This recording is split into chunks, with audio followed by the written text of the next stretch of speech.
নমস্কার। আত্মবন্ধন। TV, mobile, পত্রিকা, magazine খুললেই শুধু চতুর্দিকে শুধু সেই নিউজ, সেই নিউজ, সেই নিউজ। সেই প্রকৃতির বিরুদ্ধে যা কিছুই ঘটেছে, যা কিছুই ঘটছে, তা নিয়েই তো সব কিছুর শুরুয়াত। নতুন করে কিছুই নেই। প্রকৃতিকে কষ্ট দেওয়া, প্রকৃতির বিরুদ্ধে যাওয়া, এত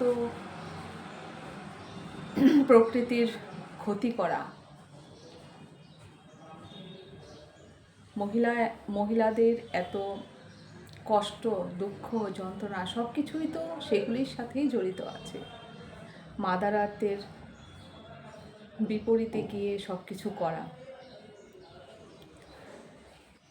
সব থেকেই হিংস্রতা, হিংস্রতা, হিংস্রতা। তারই পরিমাণ সেই যুদ্ধ, আর সেটা তো হওয়ারই ছিল।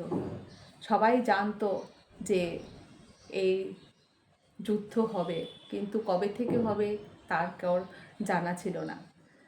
আর যা ঘটছে তা ঘটারই ছিল। এখন সবাই পেপার পড়ে আর এই যে নিউজের চ্যানেল দেখে যা কিছুই সবাই অনুভব করছে, তাতে কি সৃষ্টি হচ্ছে? ফিয়ার, ভয় তৈরি হচ্ছে। রেগুলার ঘুম থেকে উঠেই রাত্রে শোয়া অবধি শুধু সেই নিউজ আর নিউজ।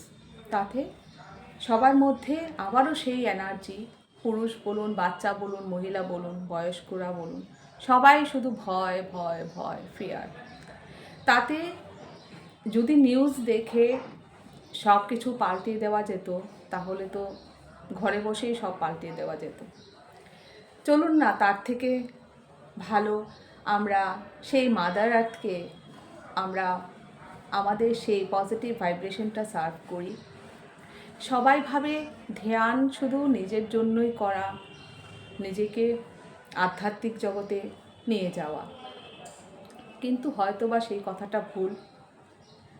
যখন আমরা ধ্যান করি, ধ্যানের মাধ্যমে যে ঊর্জা আমরা রিসিভ করি ব্রহ্মাণ্ড থেকে, সেই ঊর্জার দ্বারা মাদার আর্থ হিল হয়।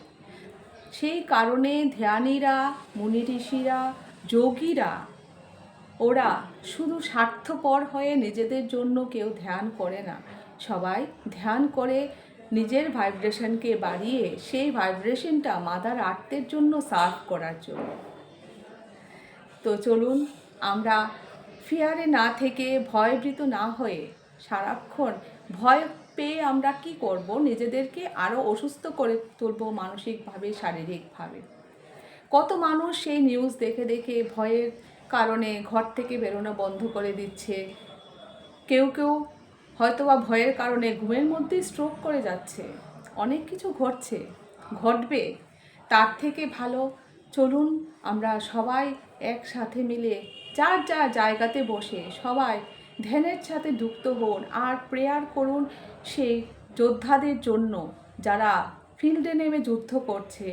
আর যারা ধ্যানী, তারা এক জায়গাতেই বসেই তারা সেই মাদার আর্থের জন্য সেবা দিচ্ছে। ওদের জায়গা জায়গায় যেতে হয় না, ধ্যানেরা একটা জায়গাতে বসে তাদের যে প্রেয়ার আর তাদের পজিটিভ ভাইব্রেশন যেটা ওরা রিসিভ করছে ধ্যানের মাধ্যমে, সেই ভাইব্রেশনকে মাদার আর্থকে সার্ভ করছে। তো চলুন আমরা সবাই মিলে মাদার আর্থকে সেই পজিটিভ ভাইব্রেশন সার্ভ করি। সেটা সবার রেসপন্সিবিলিটি, শুধু সৈনিকদের জন্য নয়। সৈনিকরা ফিল্ডে নেমে যুদ্ধ করছে, কিন্তু আমরা এক জায়গাতে বসে, আমরা একা বসে বা একত্রিত হয়ে, সমবেত হয়ে ধ্যান করে আমরা মাদার আর্থকে আমরা সার্ভ করব। Thank you. সবাই আসুন আমরা ধ্যানে যুক্ত হই। আর বুদ্ধ পূর্ণিমা দিন আমরা সবাই একসাথে বসে সেই মাদার আর্থের জন্য প্রেয়ার করব আর আমাদের এনার্জি ভাইব্রেশনকে সার্ভ করব। তার জন্য অনলাইন এবং অফলাইন দুভাবেই মেডিটেশন করা হবে। আপনারা সবাই আসুন। যারা অফলাইনে করতে চান তারা আসুন গণরাজ চৌমুহনী পিরামিড সেন্টারে। আর যারা অনলাইনে করতে চান তারাও আমার সাথে যোগাযোগ করুন, যাতে আমরা অনলাইনেও সেই ধ্যান বা মেডিটেশন দ্বারা মাদার আর্থকে আমরা সার্ভ করতে পারি। আর সেই সৈন্যদের জন্য আমরা পজিটিভ ভাইব্রেশন জায়গাতে বসেই সবাইকে আমরা পাঠাতে পারি। Thank you, thank you, thank you.